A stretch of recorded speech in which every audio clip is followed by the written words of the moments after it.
दिवाळी आधीच नाशिकमध्ये सुरू झालेला थंडीचा मोसम आता चांगलाच कडाक्याचा झालाय। नाशिकमधला तापमानाचा पारा 10.2 अंश सेल्सिअस इतका खाली घसरलाय।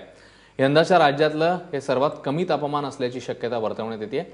या घसरलेल्या तापमानामुळे नाशिककरांना पार गारठावून टाकले आणि घरातले स्वेटर, शाल, मफलर हे ठेवणीतले कपडे बाहेर निघतायत।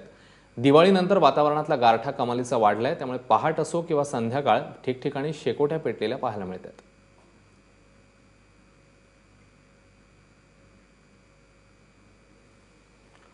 दरम्यान सकाळच्या धुक्यातला गारवा अनुभवण्यासाठी फिरायला गेलेल्या संख्येत वाढ झाली आहे आणि त्यांच्याशी संवाद साधलाय आमचे प्रतिनिधी प्रांजल कुलकर्णी यांनी। दिवाळीमध्ये गुलाबी वाटणारी थंडी आता दिवाळी संपताच कडाक्याची वाटू लागलेली आहे। नाशिकचं तापमान आज 10.2 एवढं नोंदवलं गेलं आहे, जे या मोसमातील सर्वात कमी तापमान म्हणून नोंदवलं गेलेलं आहे। जॉगिंग ट्रॅक्सवर नाशिकमधील काही महिला ज्या आहेत त्या या निमित्ताने गर्दी करतायत। आपण त्यांच्याशी बातचीत करणार आहोत। ताई, काय सांगाल की थंडी वाढलेली आहे?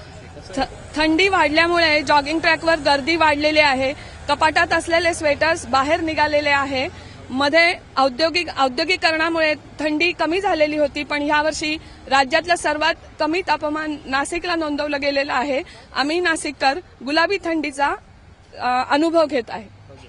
मॅडम, काय सांगाल की ह्या सुखद थंडीचा अनुभव खूप वर्षांनी आम्हाला मिळतोय, त्याचा खूप आनंद होतोय। यावर्षी नाशिकला पाऊस पण भरपूर छान झालेला आहे आणि थंडी पण खूप छान अनुभवायला मिळते आहे।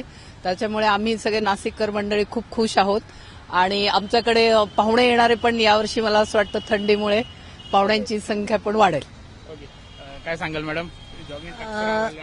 महाबळेश्वरच्या पेक्षा नाशिकचं तापमान जास्त आहे याचा मला खूप आनंद होतोय, म्हणजे कमी आहे याचा मला खूप आनंद होतोय, कारण महाबळेश्वरला न जाता त्या गारव्याचा सुखद आनंद आम्ही इथे घेतोय। आणि किती पण थंडी असली तरी नाशिककरांना आणखीन उत्साह येतो, स्वेटर घालून का होईना पण व्यायाम करायला सगळे उत्साहाने इथे येतातच।